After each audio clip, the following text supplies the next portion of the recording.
Dear students, good morning all of you. आप सभी का एक बार फिर से सर्वोदय पब्लिक स्कूल की ऑनलाइन क्लासेज में स्वागत है।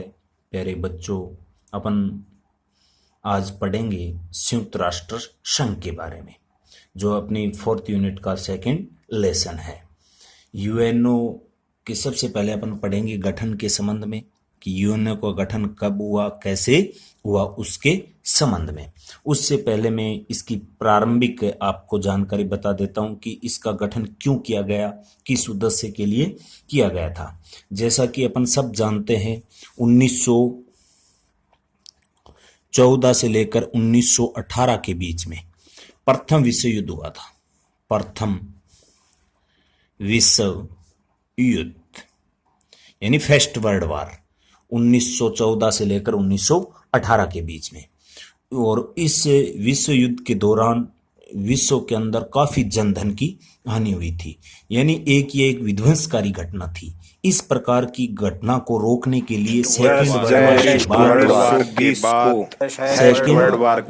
के बाद 10 जनवरी 1920 को राष्ट्र संघ की स्थापना हुई थी। यानी कि जब ये इस प्रकार से काफी जनधन की हानि हुई, तो इस प्रकार की विध्वंसकारी घटना से बचने के लिए विश्व में शांति व्यवस्था बनाए रखने के लिए एक अंतर्राष्ट्रीय स्तर का एक संगठन बनाया गया, जिसका नाम रखा राष्ट्र संघ। राष्ट्र संघ, जिसकी स्थापना हुई थी 10 जनवरी 1920 को, जिसका उद्देश्य था विश्व में शांति व्यवस्था बनाए रखना। लेकिन अपन सब जानते हैं सेकेंड वर्ल्ड वार के समय जब जो दो समूह बन गए थे विश्व में, जो दो गुट बने थे, एक धुरी राष्ट्रों का और एक मित्र राष्ट्रों का। और इसके बाद में अपन अच्छे से जानते हैं जो शक्तिशाली राष्ट्र थे, उन्होंने उसके निर्देशन में अपने हिसाब से इसको आगे अग्रिम मुहिम के लिए बढ़ाया, जिसकी वजह से संपूर्ण दुनिया को अर्थात पूरे विश्व को सेकेंड वर्ल्ड वार की तरफ धकेल दिया। संपूर्ण विश्व को द्वितीय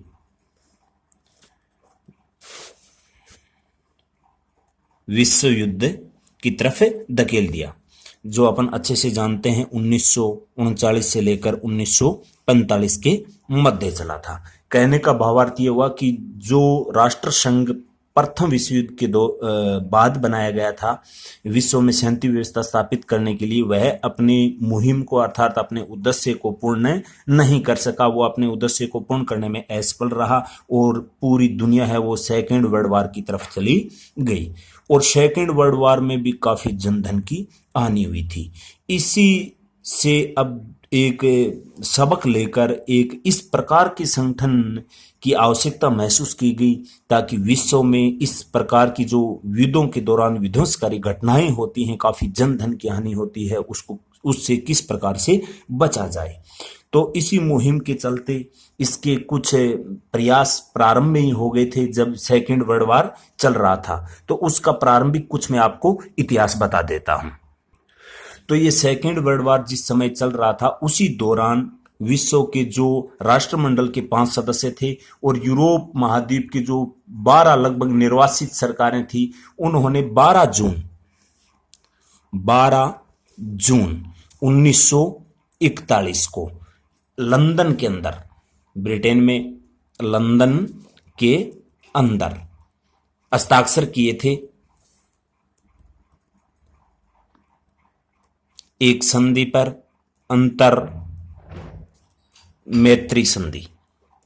और इस उद्घोषणा में यह स्पष्ट किया, और इस उद्घोषणा का या इन मुहिम का अपन कह सकते हैं, जिसका मूल उद्देश्य था सार्वजनिक रूप से अपन कह सकते हैं कि विश्व में एक प्रकार से शांति व्यवस्था बनाए रखना, अर्थात विश्व के निर्माण व सुरक्षा के साथ इस प्रकार से इस उद्घोषणा में आह्वान किया गया कि विश्व में शांति व्यवस्था बनी रहे। 1941 के दौरान जिस समय सेकेंड वर्ल्ड वार चल रहा था, उसके बाद ही इस जो एक उद्घोषणा हुई थी, जो ये अंतर मैत्री उद्घोषणा, उसके बाद एक चार्टर पर हस्ताक्षर किए गए थे, जिसको अपन अटलांटिक चार्टर के नाम से जानते हैं। अटलांटिक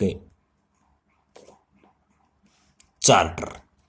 इस पर हस्ताक्षर हुए थे 14 अगस्त 1941 के अंदर। और इस चार्टर को यूएनओ का जन्म सूचक माना जाता है। यानी इस जो अटलांटिक चार्टर है, इसको ही जो संयुक्त राष्ट्र संघ है यूएनओ, इसका जन्म सूचक माना जाता है। जन्म सूचक माना जाता है। अर्थात अपन कह सकते हैं कि इसकी यूएनओ की संगठन की जो शुरुआत है वो इस अटलांटिक जो चार्टर था उसके हस्ताक्षर के साथ ही शुरू हो गई थी।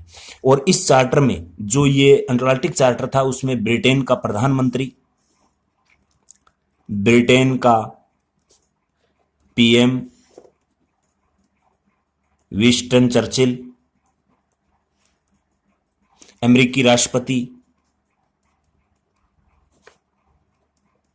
अमेरिका का जो प्रेसिडेंट था उस समय का तात्कालिक फ्रैंकलिन डी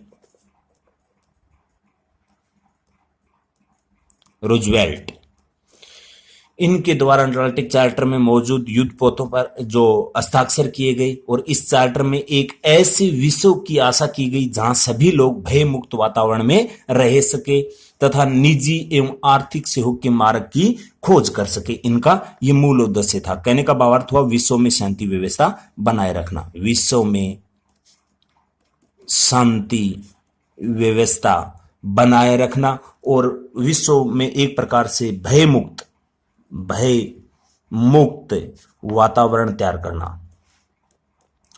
इस मुहिम के साथ इस चार्टर पर यह हस्ताक्षर किए गए। इसी के साथ इसी मुहिम को आगे बढ़ाते हुए 1 जनवरी 1942 को वाशिंगटन में अटलांटिक जो चार्टर था उसके समर्थन में 26 देशों ने इस संयुक्त राष्ट्र संघ की घोषणा पर हस्ताक्षर किए थे। यह भी आपको ध्यान में रखना है। वाशिंगटन में यूएनओ के समर्थन में 26 राष्ट्रों ने हस्ताक्षर किया था। इसके बाद इंग्लैंड, चीन, सोवियत संघ तथा जो अमेरिका है उसने 30 अक्टूबर 1943 को एक प्रकार से इसी से आगे बढ़ाते हुए जो मास्को घोषणा पर हस्ताक्षर किए थे। और यह घोषणा भी एक प्रकार से विश्व में शांति व्यवस्था बनाए रखने की थी। जो मास्को घोषणा हुई थी, मास्को घोषणा, यह भी इस यूएनओ से संबंधित थी। जो ये मास्को घोषणा हुई थी वह हुई थी 30 अक्टूबर 1943 को। इसका भी उद्देश्य इसी यूएनओ के जो संगठन है इस मुहिम को आगे बढ़ाने के लिए, विश्व में शांति व्यवस्था के लिए की गई थी। फिर दिसंबर 1943 में अमेरिकी राष्ट्रपति रूजवेल्ट, ब्रिटेन के जो प्रधानमंत्री चर्चिल थे, सोवियत संघ, इन सब का इन संयुक्त राष्ट्र संघ के संगठन पर अनेक बार ये विचार विमर्श और योजनाएं चलती रही इनकी। और यह द्वितीय विश्व युद्ध के दौरान भी मित्र राष्ट्रों ने यह एक प्रकार से अपन कह सकते हैं इस संबंध में यह प्रथम बैठक की थी। इसके बाद 7 अक्टूबर 1944 को, याद रखना, 7 अक्टूबर 1944 को संयुक्त राष्ट्र संघ के प्रस्ताव का जो ढांचा है वो प्रकाशित किया गया था। 7 अक्टूबर 1944 को यूएनओ का ढांचा प्रकाशित किया गया, पहली बार प्रकाशित किया गया। और इससे आगे चलकर भी एक सम्मेलन हुआ था, याल्टा सम्मेलन, फरवरी 1945 में। याल्टा सम्मेलन 1945 में, इस पे भी इस संबंध में विचार किया गया था। और जहां सोवियत संघ, अमेरिका, ब्रिटेन के जो राष्ट्राध्यक्ष हैं उन्होंने इस याल्टा सम्मेलन में हिस्सा लिया था। अंत में इस अंतर्राष्ट्रीय संगठन से संबंधित संयुक्त राष्ट्र सम्मेलन में 50 देशों के प्रतिनिधियों ने हस्ताक्षर किए थे। और अंत में 51वां सदस्य जो बना था वो पोलैंड बना था। जो 50 सदस्य थे उन्होंने, यानी कि 50 सदस्यों ने 25 अप्रैल 1945 को जो एक सैन फ्रांसिस्को सम्मेलन हुआ था, सैन फ्रांसिस्को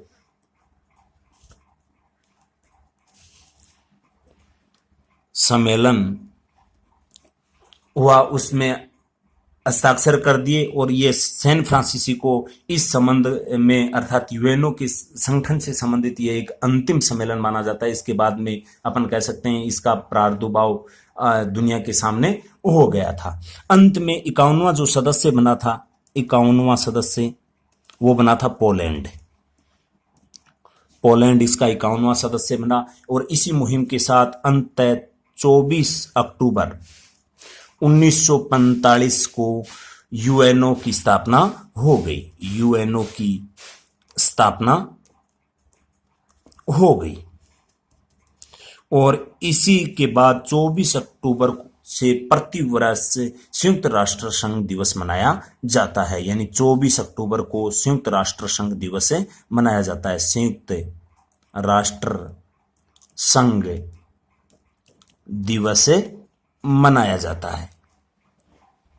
यह आपको ध्यान में रखना है, पूछा जा सकता है संयुक्त राष्ट्र संघ दिवस कब मनाया जाता है, 24 अक्टूबर को। तो यह तो इसकी प्रारंभिक कुछ इतिहास से संबंधित इसकी कुछ जानकारी थी कि किस प्रकार से यूएनओ का प्रादुर्भाव हुआ, क्यों हुआ था। तो विश्व में शांति व्यवस्था बनाए रखने के लिए विभिन्न चरणों से गुजरते हुए इस स्थिति तक पहुंचा 24 अक्टूबर 1945 को, जो ये वर्तमान स्थिति है। अब इससे आगे देखते हैं अपन। इसके बाद संयुक्त राष्ट्र संघ की जो महासभा उसकी पहली बैठक 10 जनवरी 1946 को लंदन में हुई थी, जहां पर अपन कह सकते हैं कि 3 महीने पहले राष्ट्र संघ की है वो समाप्त करने के संबंध में बैठक हुई थी। और जो यूएनओ है अपना संयुक्त राष्ट्र संघ यूएनओ, उसका अलग से संविधान बनाया गया। संविधान बनाया गया और इसके संविधान में अपन कह सकते हैं जो अनुच्छेद हैं इसके चार्टर में, यूएनओ के चार्टर में, वह हैं 111। ये भी आपको ध्यान में रखने, ये हैं इसके आर्टिकल, अनुच्छेद 111 हैं, जिनमें इसके संगठन की शक्तियों के, उनके कार्यों का उल्लेख दिया हुआ है। अब अगर अपन देखते हैं कि संयुक्त राष्ट्र संघ का लक्ष्य क्या है, इसकी स्थापना की गई है तो उसके पीछे इसका उद्देश्य क्या है। संयुक्त राष्ट्र संघ का लक्ष्य, किस लक्ष्य के लिए इसका गठन किया गया। संयुक्त राष्ट्र संघ की जो प्रस्तावना है उसमें कुछ इसके लक्ष्य निर्धारित किए गए हैं, जिसको मैं बता रहा हूं। इसको लक्ष्य बोल देते हैं, साथ में उद्देश्य भी बोल देते हैं। जो विश्व में जो प्रथम विश्व युद्ध के दौरान स्थिति बनी थी, उसके बाद सेकेंड वर्ल्ड वार के दौरान जो स्थिति बनी थी, जो युद्धों की एक प्रकार से विभीषिका थी, उससे बचाने का इनका मूल लक्ष्य था। अर्थात विश्व को युद्धों की विभीषिका से बचाना, इसका मूल जो लक्ष्य था। एक था इसका मानव के जो मूल अधिकार हैं, बिल ऑफ राइट्स, मूल अधिकार, जिसमें पुरुष, महिला, छोटे बड़े इन सब को समान अधिकार प्रदान करना, यानी मानव के मूल अधिकारों की रक्षा के लिए अपन कह सकते हैं। और साथ में था सभी की जो सामाजिक उन्नति हो, जो सभी जो इनके सदस्य राष्ट्र हैं, संपूर्ण अर्थात अपन कह सकते हैं संपूर्ण राष्ट्र की सामाजिक, संपूर्ण राष्ट्रों के अर्थात संपूर्ण विश्व की सामाजिक उन्नति हो, लोगों का बेहतरीन जीवन स्तर प्रदान करना इनका मूल लक्ष्य था। यानी कि सभी की सामाजिक स्थिति में सुधार करना, वह लोगों के जीवन स्तर को बेहतर बनाना इनका लक्ष्य था। साथ में परस्पर जो राष्ट्रों के मध्य में जो संधियां होती हैं, उन पर लगाए गए जो बंधन होते हैं, उनका आदर व न्याय करना, यानी संधियों की पालना करना। विभिन्न राष्ट्रों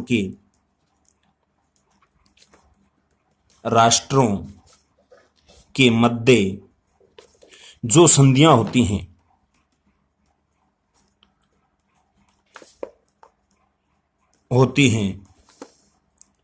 उनका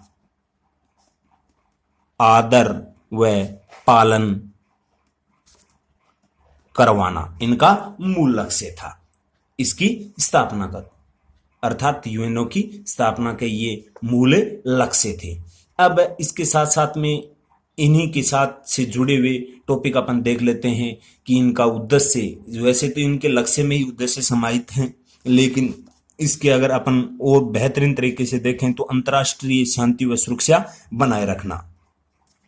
उद्देश्यों में इसको अगर और बेहतरीन तरीके से अपन समझते हैं तो इसमें बात आती है एक बेहतरीन जीवन स्तर में सुधार किस प्रकार से लाया जाए, ये भी आपको ध्यान में रखना है। अर्थात अपन कह सकते हैं अंतर्राष्ट्रीय स्तर पर शांति व्यवस्था बनाए रखना और जो आर्थिक, सामाजिक, सांस्कृतिक तथा मानवीय आधार पर अपन कह सकते हैं कि एक अंतर्राष्ट्रीय जो समस्या आती है इनके मध्य में, आर्थिक आधार पर आए, सामाजिक आधार पर आए या सांस्कृतिक आधार पर आए, इस प्रकार की समस्याओं को सुलझाना, यानी कि विभिन्न प्रकार की समस्याओं को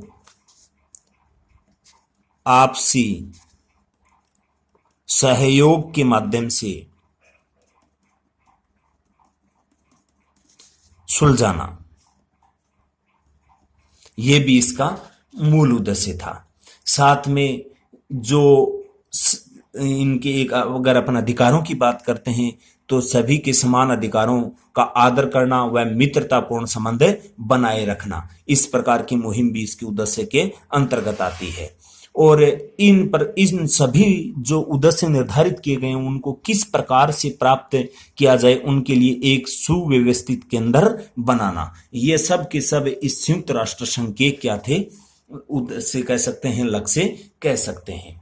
अब अगर देखते हैं अपन कि इन उद्देश्यों की पूर्ति करने के लिए, अर्थात अपन कह सकते हैं इन लक्ष्यों को प्राप्त करने के लिए जो यूएनओ जिस सिद्धांत पर कार्य कर रहा है वो सिद्धांत कौन से हैं, अर्थात राष्ट्र संघ के प्रमुख सिद्धांत। राष्ट्र जो संयुक्त राष्ट्र संघ के प्रमुख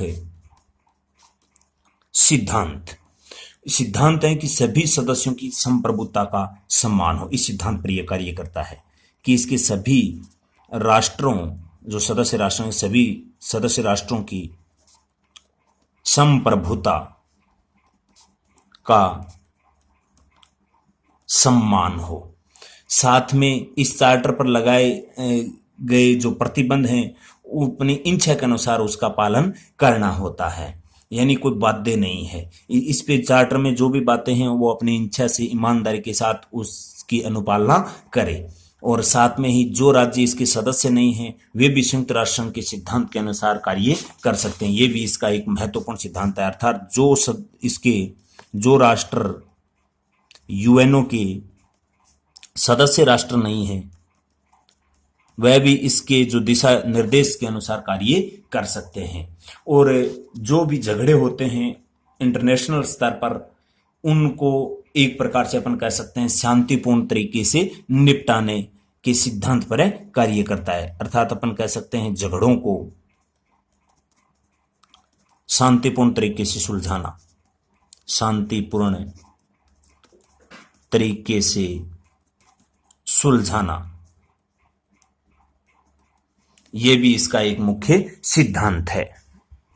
साथ में अगर बात करते हैं सभी जो सदस्य राष्ट्र हैं वो संयुक्त राष्ट्र संघ को हर प्रकार से क्या देंगे, सहायता देंगे, यानी जितने भी इसके सदस्य राष्ट्र हैं, सदस्य राष्ट्र वो सभी के सभी सहायता प्रदान करेंगे या सहयोग करेंगे, सहयोग या सहायता अपन जो भी कहें, सहायता प्रदान करेंगे, ये भी आपको ध्यान में रखना है। और संयुक्त राष्ट्र संघ है किसी राज्य के अंदरूनी जो मामले होते हैं, अपन कह सकते हैं जो घरेलू मामले होते हैं, उसमें किसी भी प्रकार का हस्तक्षेप नहीं करेगा। यानी राज्य कि घरेलू मामलों में किसी प्रकार का कोई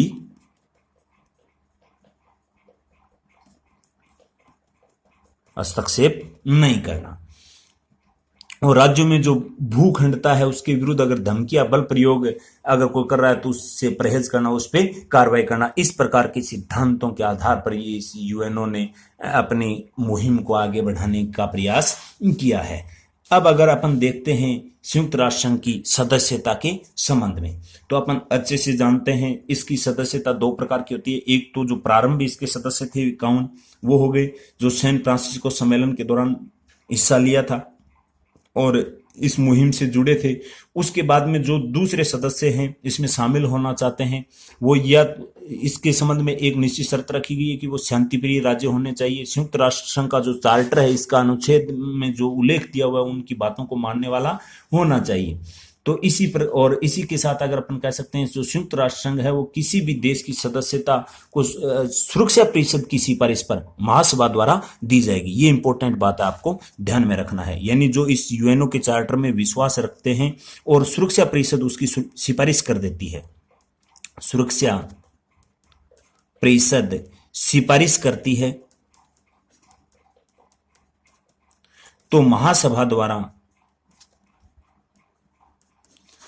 इनको सदस्यता दे दी जाती है। यह भी आपको ध्यान में रखना है। और यदि संयुक्त राष्ट्र संघ के निर्देशों का बार बार कोई उल्लंघन करता है तो सुरक्षा परिषद की सिफारिश पर महासभा द्वारा उसे निकाला भी जा सकता है। यह भी आपको ध्यान में रखना है। और वर्तमान में जो इसके सदस्य राष्ट्र हैं वह हैं 193। यह भी आपको ध्यान में रखना है। इसके बाद में इसके जो महत्वपूर्ण अंग हैं उसके बारे में पढ़ेंगे अपन नेक्स्ट कक्षा में, क्योंकि आज का ये वीडियो काफी बड़ा हो जाएगा, जिसमें अपन पढ़ेंगे इसके जो महत्वपूर्ण अंग हैं। उसमें अपन पढ़ेंगे महासभा के संबंध में, महासभा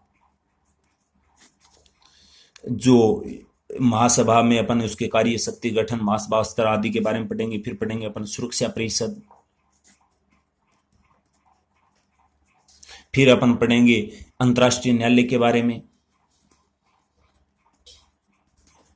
अंतर्राष्ट्रीय